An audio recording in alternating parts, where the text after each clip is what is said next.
We're going to visit another place today.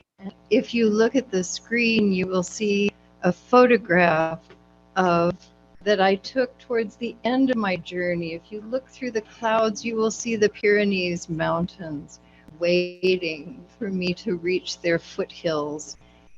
And that was the panorama shot, but I couldn't get the whole panorama because it was all around me. I was on the top of a small mountain, and all around me were fields stretching out, and in that direction towards the clouds where the path is leading are the Pyrenees.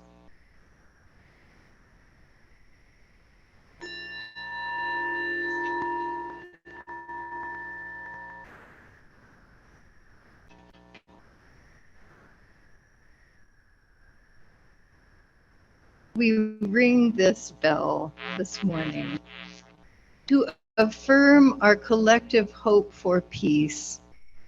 We also affirm that these lands that we love are the ancestral lands of the Yavapai people, the Wipukepas, the Huevkepayas, the Tolkepayas, and the Yavapai. During the summer months, when we lived in Japan, in the evenings we walked to the rice fields and sat waiting for night to come. With night came the dance of the fireflies. This song came from those evenings. This is First Firefly.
Well, that was beautiful.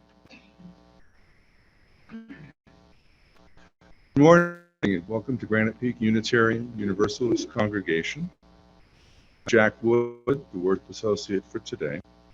We extend a warm welcome to all. We're glad you're able to join us and hope that you are in good health. This is the mission statement of our congregation. We are a compassionate spiritual community that celebrates diversity, nurtures the personal and spiritual growth of all people, shares our gifts, promotes justice for all, and serves the world we live in. Please join us here after the service for socializing in small groups in our sanctuary. And for those on Zoom, who are probably not here in Prescott with us, or maybe just not here, please join us in our breakout rooms. For those who would like to talk about today's message with Reverend Patty, please meet in Davis Hall. And those on Zoom, please stay in the Zoom main room, and you will be joined soon and sent off to one of those breakout rooms, probably. This will give us all time to chat with congregants in small groups. If you're joining for the first time, please check out the website at prescottuu.org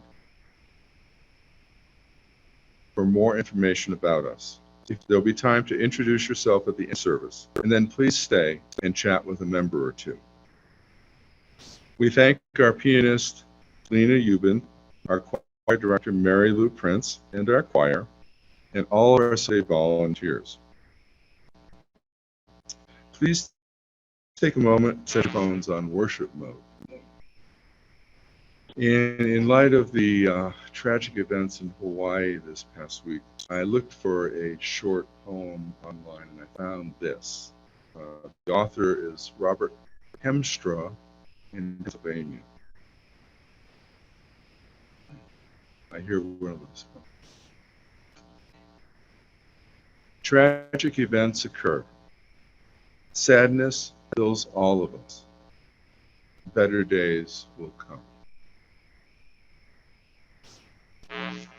Announcements. We always have announcements, and you may have seen them on the screen earlier. They're in your order of service. We're a busy congregation. We have a lot of things going on. If you don't see announcements in the order of service, you can check the weekly peak. You can look at our website, and Reverend Patty has videos several times a week with updates and announcements. Our regular weekly Zoom meetings are the Together Wednesday Forum, Wednesday afternoon Faith Development, and Friday lunch with the leadership. Sandra and Robert, our children's faith development program leaders, have returned with in-person classes for pre-K in the nursery, and older children meet in the religious education building across the street.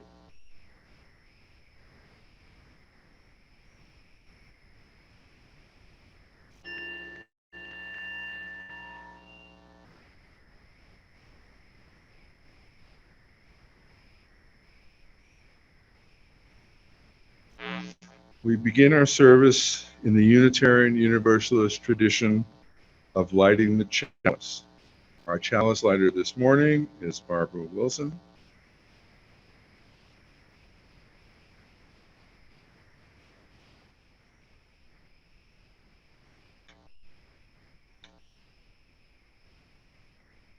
We light this chalice, a symbol of our heritage, in gratitude for this beloved community.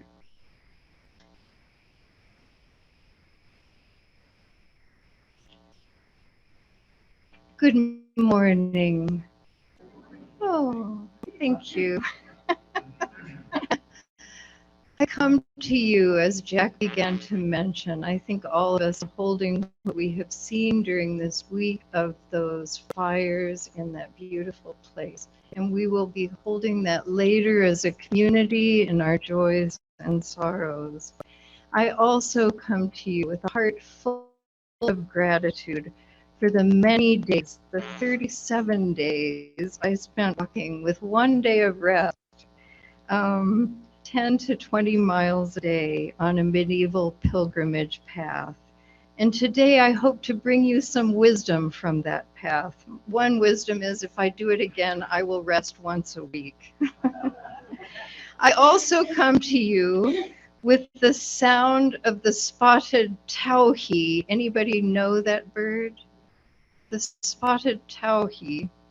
In my ears, I have come to learn the sound of the spotted towhee and the two ravens who come and sit in a ponderosa pine near our deck at sunset, talking with each other and grooming and calling to other ravens deeper in the woods who call back to them. I come holding the meteor showers. This is a rich season on this earth, when our senses open to that butterscotch smell of the ponderosa bark and the strong scent I smelled yesterday of coming rain. And it was strange. Every time we'd walk out to take an evening walk, it would start like a few drops. So we'd go in and it would stop. Anyway, I wish it would just fall out of the sky. And when I walk in the woods, whether here or halfway across the earth, my senses open wide, and I'm sure that's true of many of you I am looking at right now who love to walk into the woods around here. Let us rise in body or spirit and let us sing together, "Wake now my senses."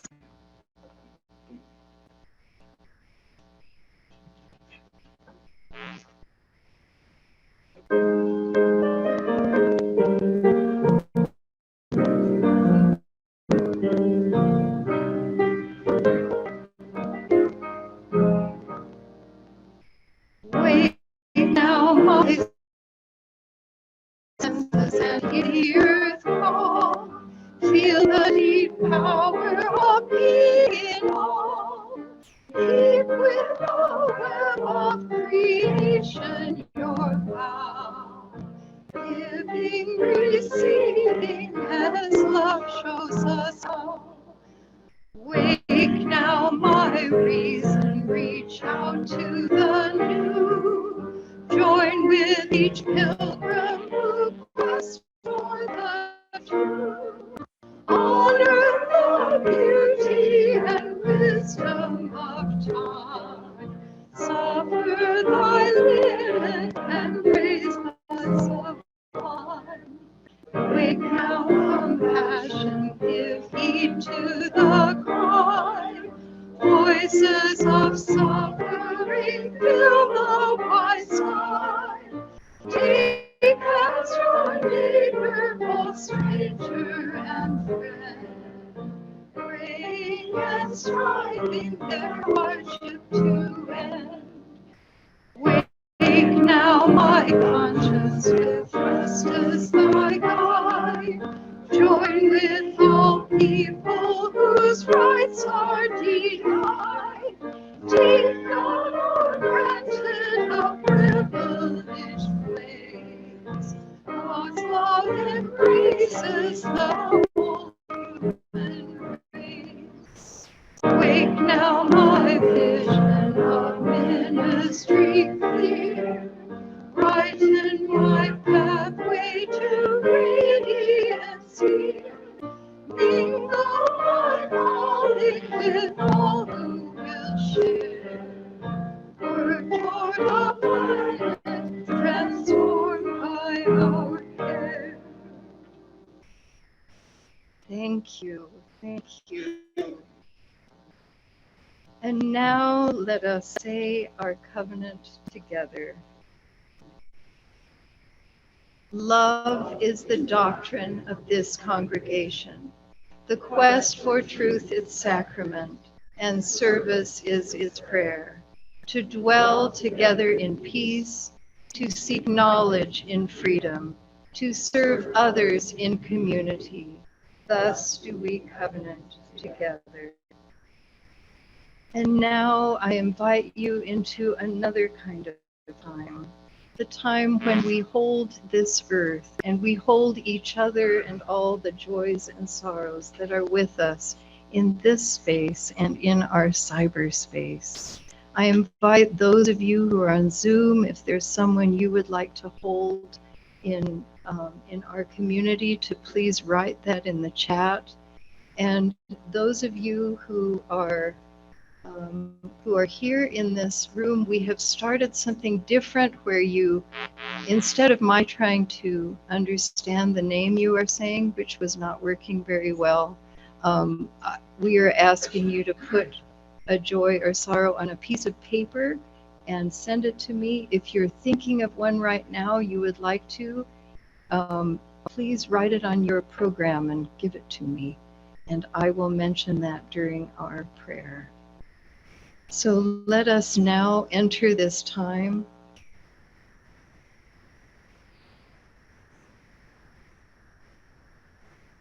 We're opening with feeling our feet, memory of feet on a forest floor.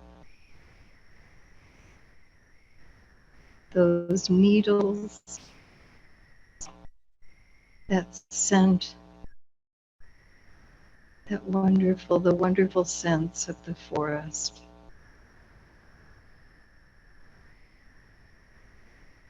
This is this earth that has held us through all the times of our lives, that holds us through this time. We also extend beneath that forest floor into that place of endless change, of rocks, of ancient places, to that place of great heat where the earth continues to be created. And as we expand upward into the sky, into, again, those places of creation where stars are being created and where in this season meteors fall in great beauty. We are blessed to be of this earth.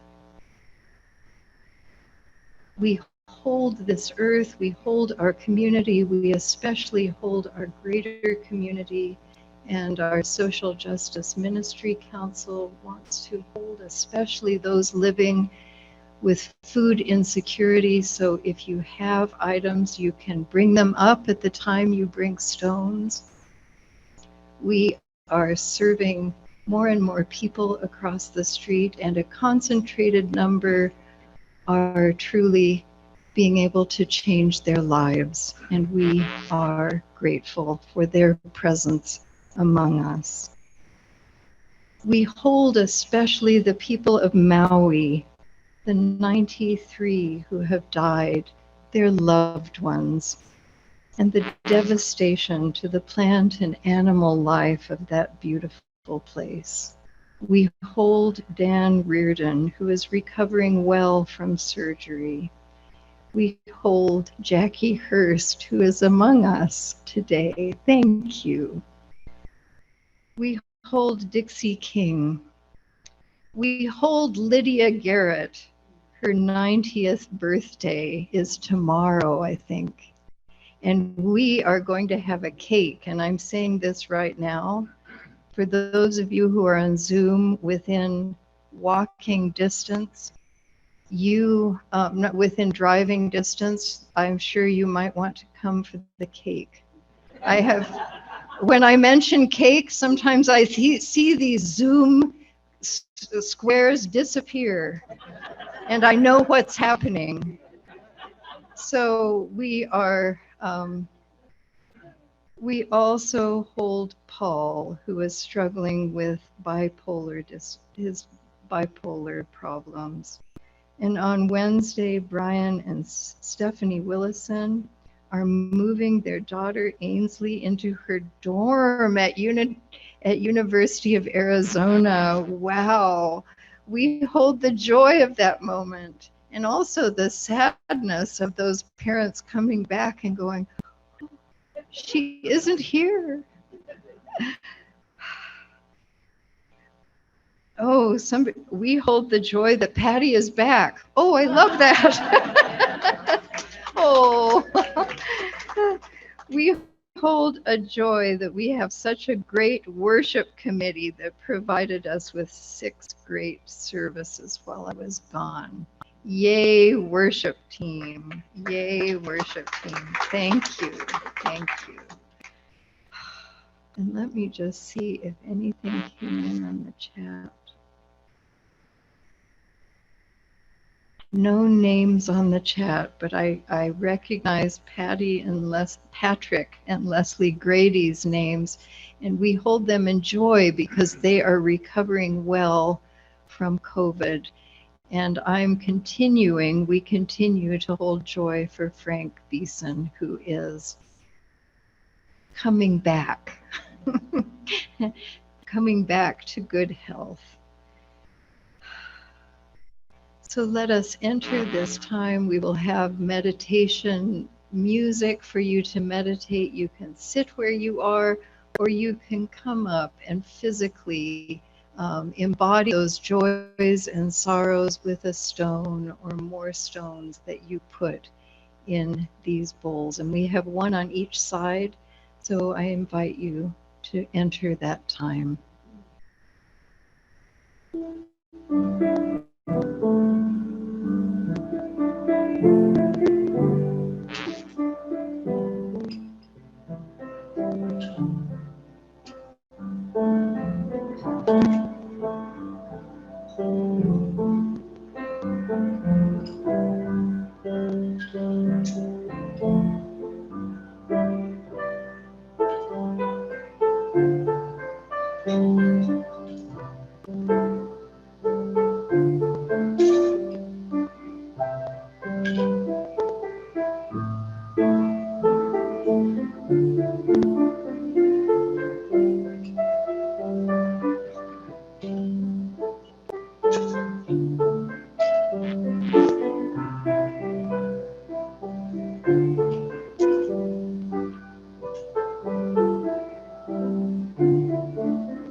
We also especially hold Bonnie Fort, who is having a very difficult time with her back right now. We hold Maggie's friend Willie, who lost his home and business in fires in Hawaii. And we hold in joy Andrea Schmidlin, who became a new member of our congregation this week, and whose husband, Greg, is in the same yearbook that I was in Memorial High School in Eau Claire, Wisconsin. There you go. Please join me in a spirit of meditation and prayer. Spirit of life, there is so much among us.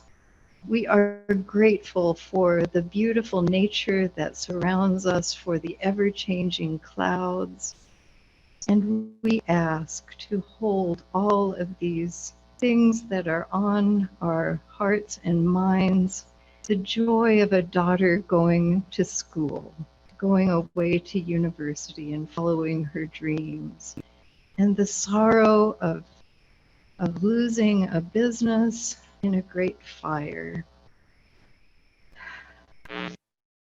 We hold all these things and ask for comfort and accompaniment in each other and in this universe as we walk this path together. Amen, and may it be so. And now let us sing Walking, Walking with You.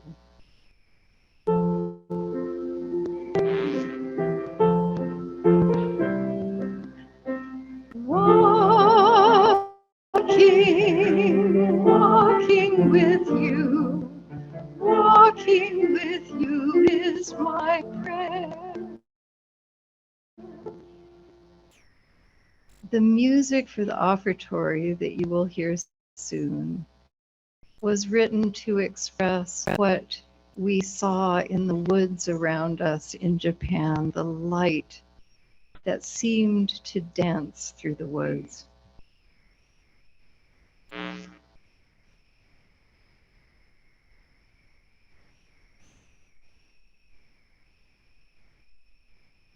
As we prepare to take this morning's offering, let us embrace the feeling of connection and community that we have when we gather here together each week. Let us remember that this congregation and its programs are supported by your generosity, by our generosity. We also give back to the greater community through our Seeds of Support program. This month's recipient is the Hungry Kids Project. In Prescott, there's a lot of food insecurity, I guess is the term, among school-age children. And the school lunch programs help during the week. The Hungry Kids Project helps on the weekends by identifying those children who probably wouldn't have food on the weekend. And volunteers bring food to the Hungry Kids Project, and it's distributed through teachers and volunteers to kids, so they'll have a nutritious meal on the weekends. So that is our Seeds of Support group for the month. You can also read about them in the order of service. If you're going to give online, you can go to prescottuu.org/giving. Also on the bottom of the left-hand side, click on Support Granite Peak to contribute. The link is also available in the chat window on this video. Please enjoy our special offertory music.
2 years ago in June, the day before I climbed up and over the Pyrenees as I started the Camino Francés in Spain, I was scared.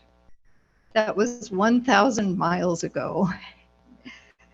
I had never done anything like that. And I had heard stories about the fog that sent people off the path. And indeed, there were graves along the way. Anything could happen, even if the weather report predicted sunshine, which it did. I woke up at 5 and I prepared, wondering where the next step would take me. Would I want to give up halfway and sit by the side of the road? Would I not make it down? For me, I was walking up the holy mountain. Let's listen to the choir sing On the Holy Mountain.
That first day of walking 2 years ago began at 5 a.m. and by about 5:30 I had a walking companion who was my angel that day, a young woman from northern France. She was 25.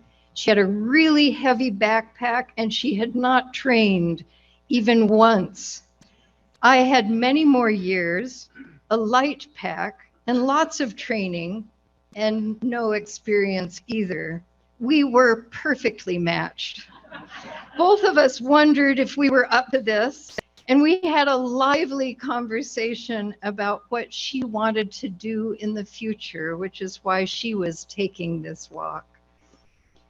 And that distracted us from our fears. And at 4 p.m. that day, and 29 kilometers later, we reached our destination. And boy, were we proud of ourselves. I had made it up that mountain and down the other side. Angels didn't have to catch me, and I felt the support of angels along the way. Most of my walking time, all of these miles, Mary Lou was asleep during it.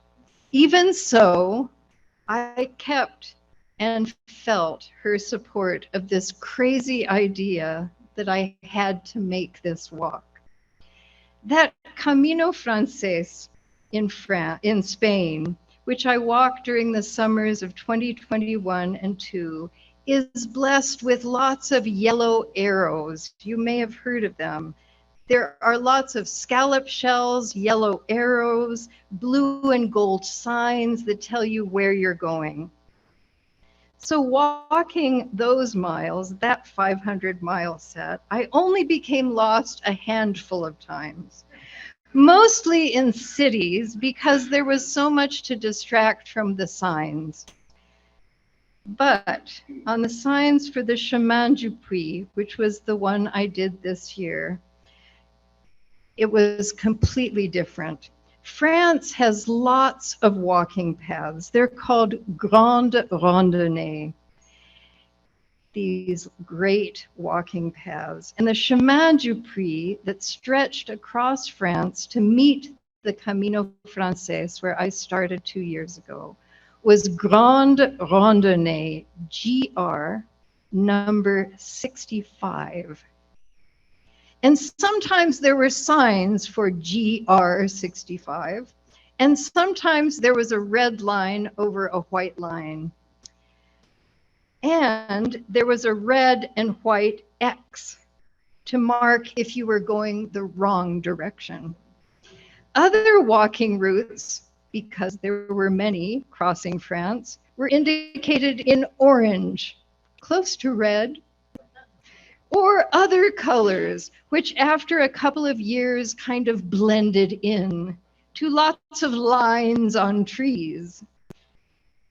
And many times they were completely indistinguishable to me.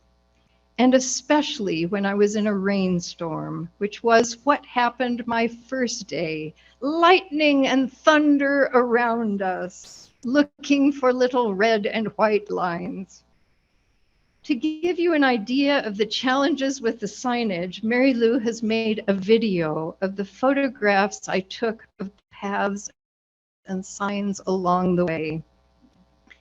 I want you to listen in this video for the sound of birds. Each morning I walked on this pilgrimage, I listened for the sounds of birds. Merlin, Merlin, app for your phone, but don't do it now. Merlin told me which birds were singing, and at the same time they were recorded. Often I was greeted by the bird song of the Eurasian blackcap. You will also hear under this video the sound of the common chaffinch and the chiff-chaff. Let's watch.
Uh, that last photograph was his family from Uruguay who were waiting when I finished my walk.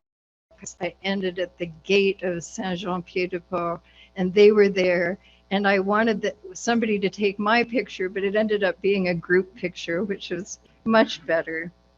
During my first couple of days, going through that rainstorm, I walked with Anne from Lille. She was an experienced walker in France, and she took the lead in keeping us on the path. The first 3 days, mysteriously, because we didn't stay at the same places, we ended up finding each other each morning on the trail. And I relied on her expertise because I was worried about a lot more things than just those signs on the trees. I relied on her expertise to keep us on this complex array of narrow forest paths, blacktop, gravel farm roads, and also that storm that happened all over France, which there was an enormous amount of mud everywhere and a lot of trees over the path.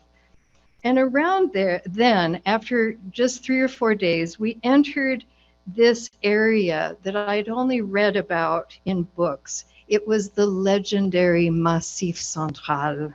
And many of you don't know that actually before, when I was in graduate school in my 20s at University of Illinois, my study for 2 years in graduate school was French medieval history and language and everything to do with that, including the Chemin de St.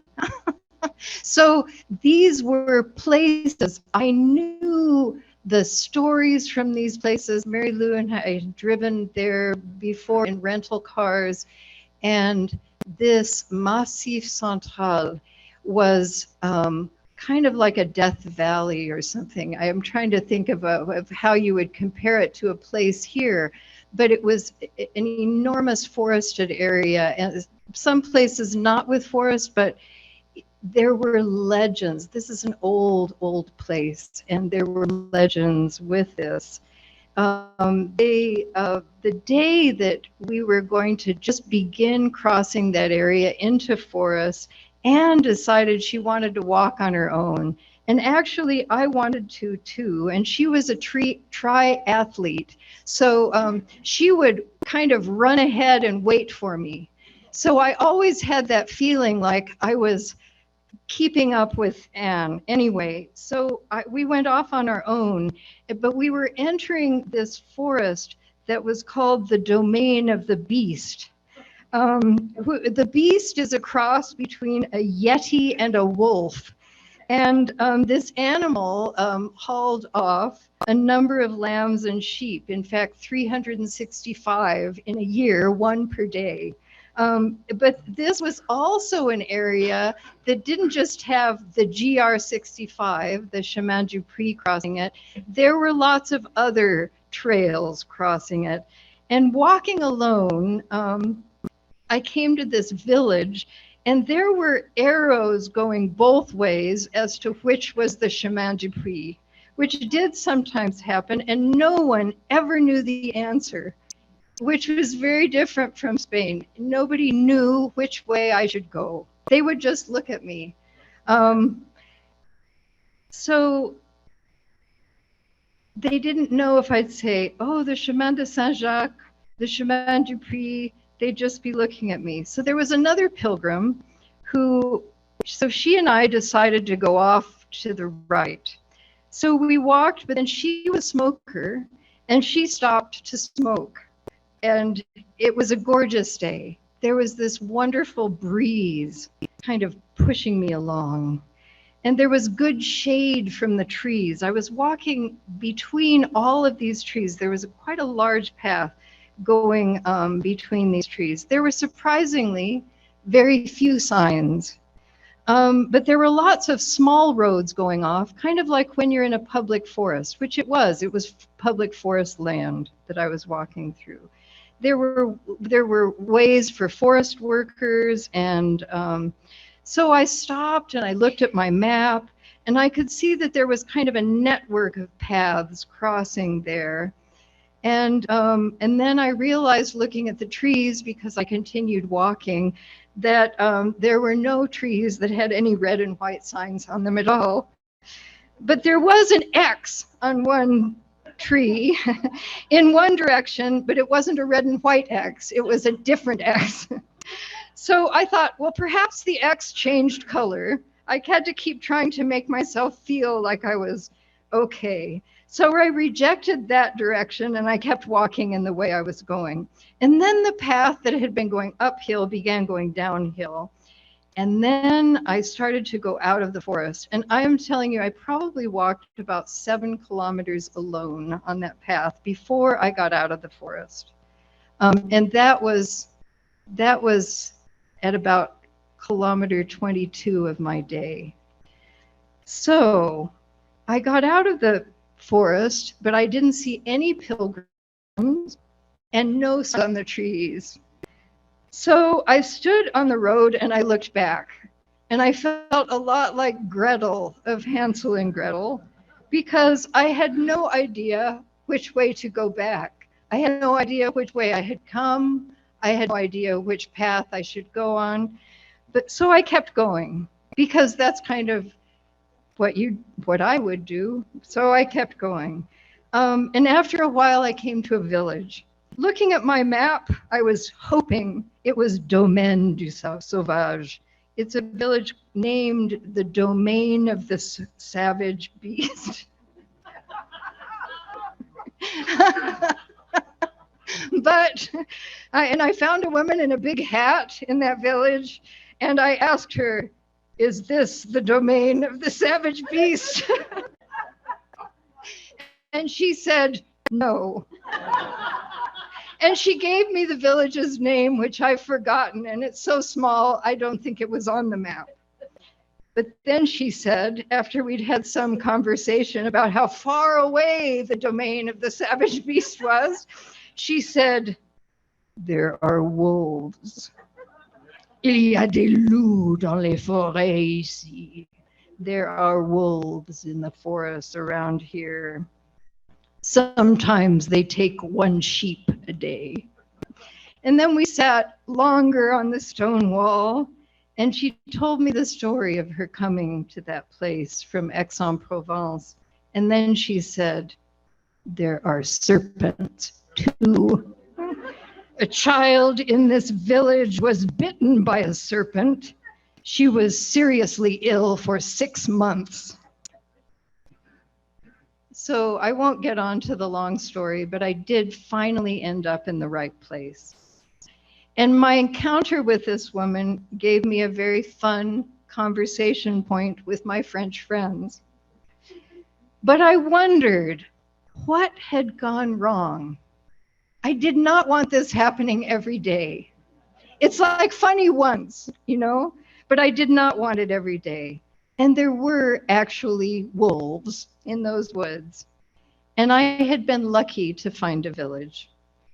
It took me a while, but finally I found that the answer was this. While I was walking, I was on a roll. I didn't want to take the time to stop at the crossroads. Sometimes I was lost in my thoughts, sometimes good, mostly good, sometimes not so good. And sometimes I was just tired. And I wanted to keep up the momentum. When you've been walking 20 kilometers, you don't want your legs to stop because you think they will say, "I'm not going anywhere now." So I had to cultivate a different way of being at crossroads. And this was really hard. And I came to this uncomfortable truth that I have an aversion to all kinds of crossroads. I find them annoying. And in the silence of the Chemin de St. Jacques, I could hear my father's voice saying, as he said to me so many times in childhood, "Hurry up, make a decision. We don't have all day. We have to keep going. Or I'd hear him in the driveway honking the horn. Spending time at a crossroads felt like a waste of time. It wasn't moving ahead. It didn't contribute any steps to those 500 miles that I needed to walk. But I began to realize I needed time with those crossroads for my safety, to protect myself from wolves and snakes,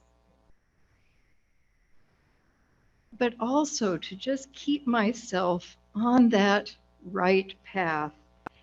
I started to force myself to stop and look. And each time at first I engaged in this struggle, I didn't want to stop. It's like, okay, I'll slow down, look at them while I'm going by. But I had a struggle with that inner engine that was moving me forward, that was making progress. And when there was another pilgrim, I'd always get out of stopping. And I just follow them. I just figure they knew where they were going. And most of my pilgrims were experienced walkers. Almost all of them were French. Some were Belgian, some were Swiss. One woman I met from the States who lives in France. They may have never walked the Chemin de St, but they had done grande randonnée. They were walkers. But sometimes I would follow them, we'd walk a few hundred meters, and then we'd both realize we were on the wrong path. We were on a diversion, a longer road, and who wanted those? I didn't. So little by little, out of necessity, I changed. By the end of my time, the quality of my walking was different. I was always aware of the possibility that there might be a sign that would tell me something. And something magical happened in the last few miles. Signs that had been out of my circle of awareness, just like those sounds of birds, they entered my awareness. And sometimes I found myself mysteriously looking up just as I saw a sign, because I had to keep looking down to make sure I didn't slip on the rocks or whatever else, or climbing over trees. But it got to where I would look up, and just in that moment was a sign that was affirming I was going the right way. Or it told me that there was a crossroads coming up, or that there was a path branching off to one side or the other. So I want you to consider for a moment when you have been at a crossroads. I'm remembering when I was 17, well, I was actually 16 in that picture, and I barreled through. I had a chance to take intensive German at the university that summer after my sophomore year. It was a different time. We called up somebody, I got into a university, I started studying languages. I bet you had more time to think. Anyway, I started realizing that along these many crossroads, and even the crossroads of graduation, I have only ever been to one of my graduations, which was seminary. The rest of them, I was already in the middle of the next thing. I was barreling through. So I want you to think about I just gave those examples because I want you to think about crossroads where you have been. Or maybe you barreled through, or maybe you sat and thought about the next step in your life. I wonder if you felt lost sometimes, maybe after you'd barreled through the crossroads. and thought that the signs around you, things weren't working out. You thought maybe the signs around me are telling me this isn't the right path. Or perhaps there were no signs at all. My wisdom from my long walk is to take time at crossroads. If something doesn't feel right, stop edging forward or racing forward and take some time to look around for signs. Signs maybe that are just within us, or signs that are outside of us, signs that our friends give us, or perfect strangers give us, or therapists give us, that can bring wisdom.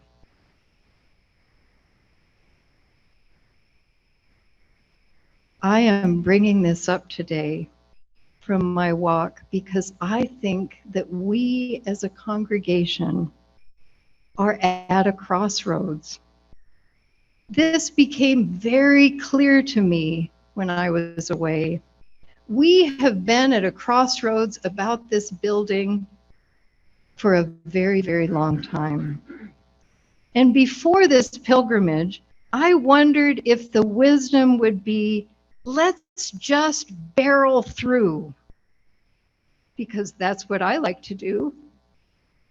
I wondered if it was even my duty to lead the charge out of the crossroads. But at this crossroads, this congregation, we have done so much. We've been a resource for people who are at crossroads, their personal crossroads. We have helped people go from being at a homeless shelter to having their own apartment and being able to handle that rent and learning how to different programs so that they are able to get better work. So I believe that we need to take time at these crossroads because we have been one of those pilgrim stops where many people have found respite. People often come in and they talk to me and we have a conversation, and then I don't see them 6 months later. But they were here with us for a while. We were a place where they found something that they needed. Perhaps we were the signs by the side of the road that helped them move. So I wonder, do we want to stay here? Do we want to stay in this building as it is? And there are lots of ideas out there, and there's lots of energy. And we need to have a gathering at this crossroads and listen to each other. Look for signs together and see what we might come up with as a collective vision for the years ahead, not just about this building.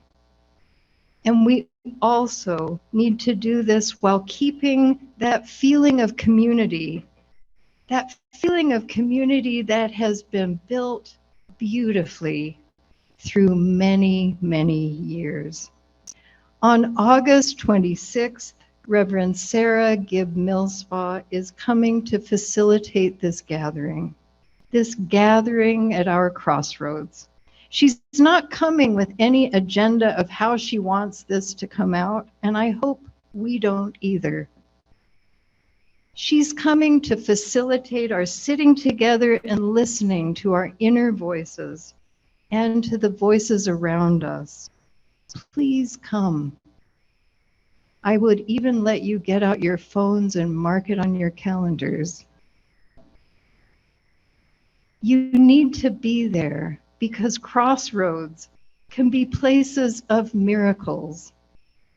We might come up with a shared vision, a shared understanding that can emerge only when we do that work of crossroads well, when we listen to each other, when we open our senses to each other and to what is around us.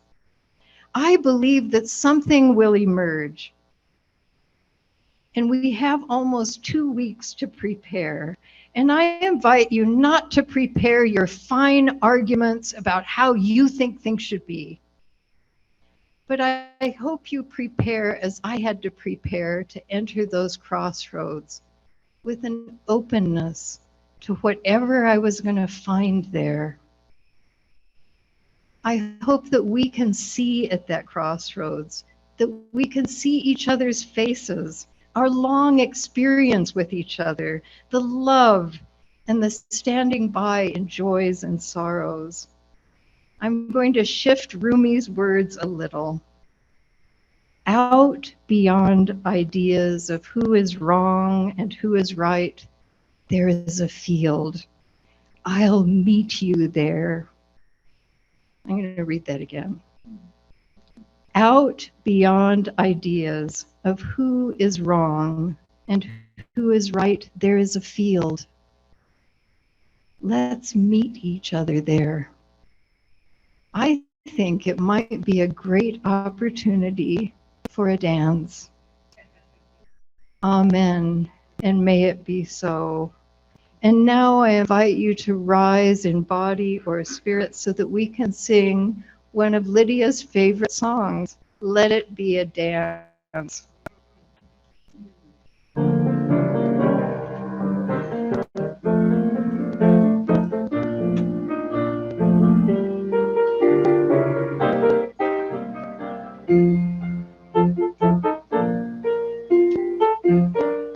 Let it be a dance we do. May I have this dance with you, for the good times and the bad times too. Let it be a dance. Let a dancing song be heard. Play the music, say the words. Fill the sky with sailing birds. Let it be a dance. Let it be a dance. Let it be a dance. Learn to follow, learn to lead. Feel the rhythm, feel the need. To reap the harvest, plant the seed. Let it be a dance. Let it be a dance we do.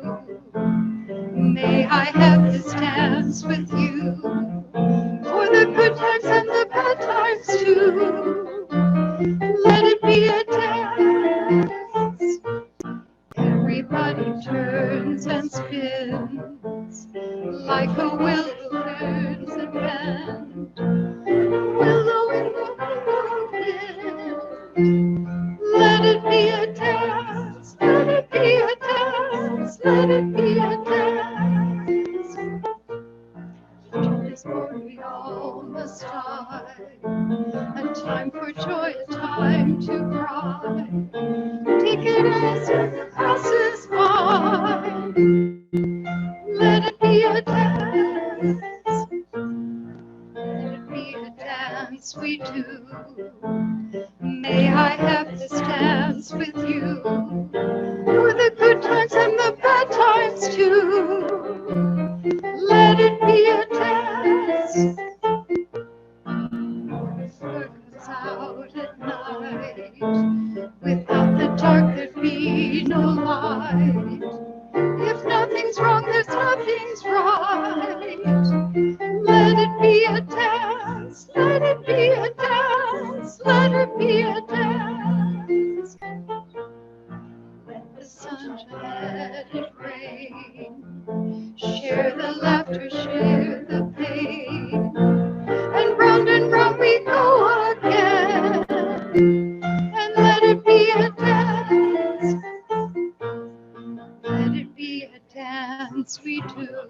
May I have this dance with you, for the good times and the bad times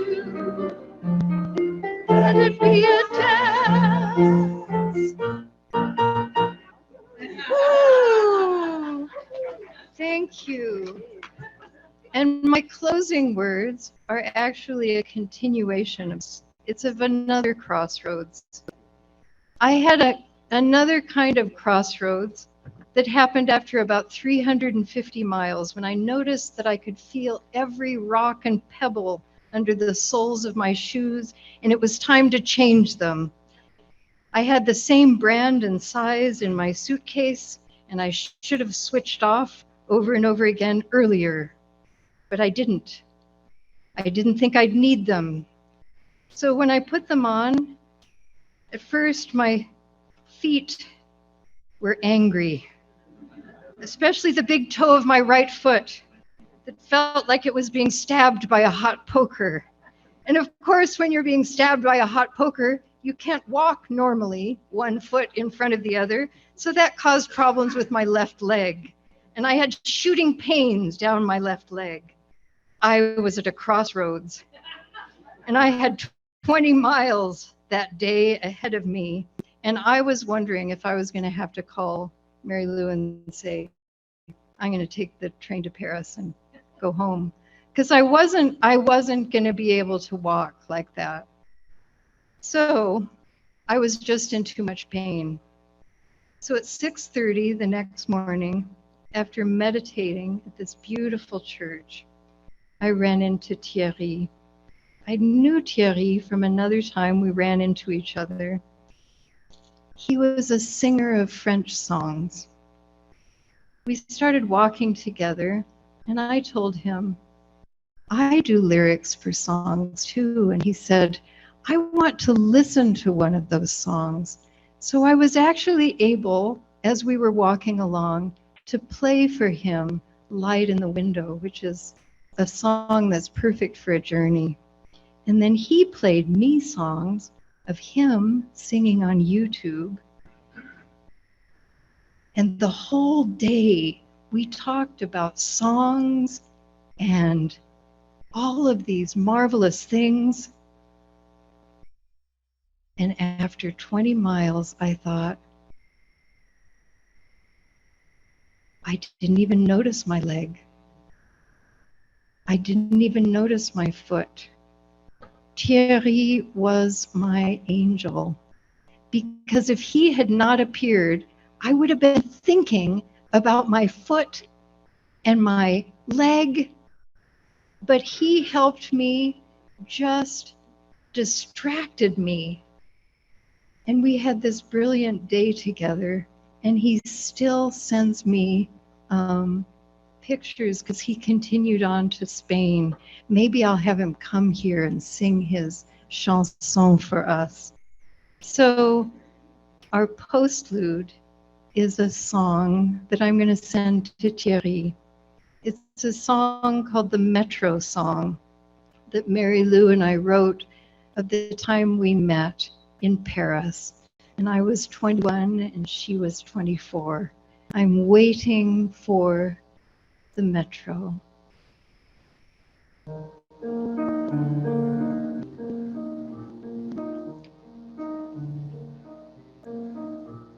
Waiting for you to rise from the metro. You promised pastry and framboise. You would. I'm sorry, Lou. Could you do it? We're going to start over. I'm sorry. There's so many things today. I need to go back to Paris. Get out of the crossroads just for a moment. Okay.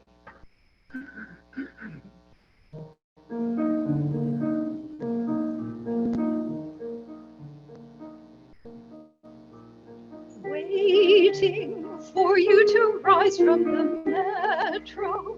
You promised pastry with framboise. My heart beats quickly as I put my arm in yours.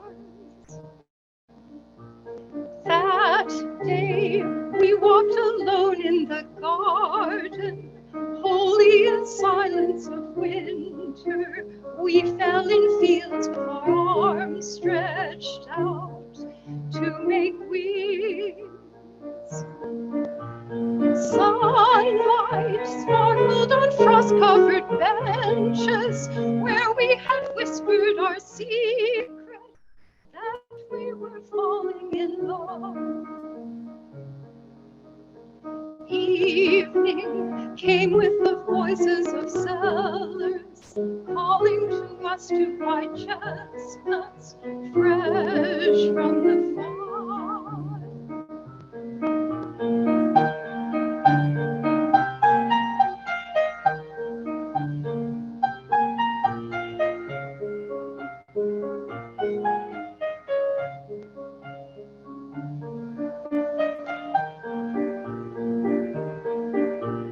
Sunlight sparkled on frost-covered benches where we had whispered our secret that we were falling in love. Evening came with the voices of sellers, calling to us to buy chestnuts fresh from the farm.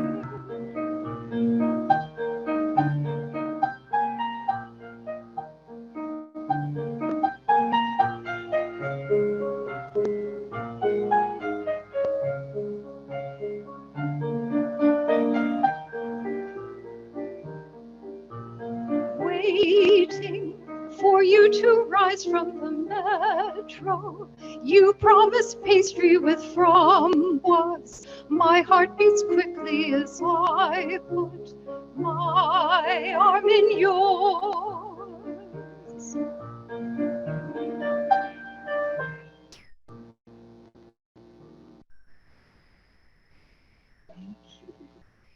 Thank you. And I'm glad I followed the signs on that crossroads. And here we are. So now we're going to extinguish our chalice.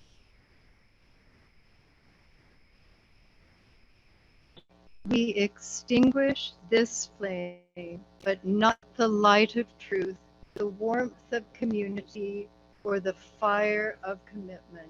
These we carry in our hearts until we are together again. And now it's time for those of you who are on Zoom. Lovely to see you, Drew and Briggy and Deb, and all kinds of people are there. Dakota, Karen, Patrick and Leslie, Karen Hagberg. So we invite you to go into your breakout rooms if that's where you'd like to go, or you can rush down. Drew, you're within driving distance of the cake. Anyway, so now is the time before we go in for the cake. And I can see some of you are chomping at the bit. I'd love to hear if any of you are here for the first time, if you'd like to introduce yourselves, that would be lovely.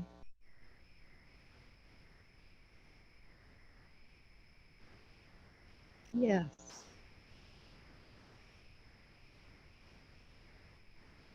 Oh, welcome, welcome. Wilfred and Peggy, welcome.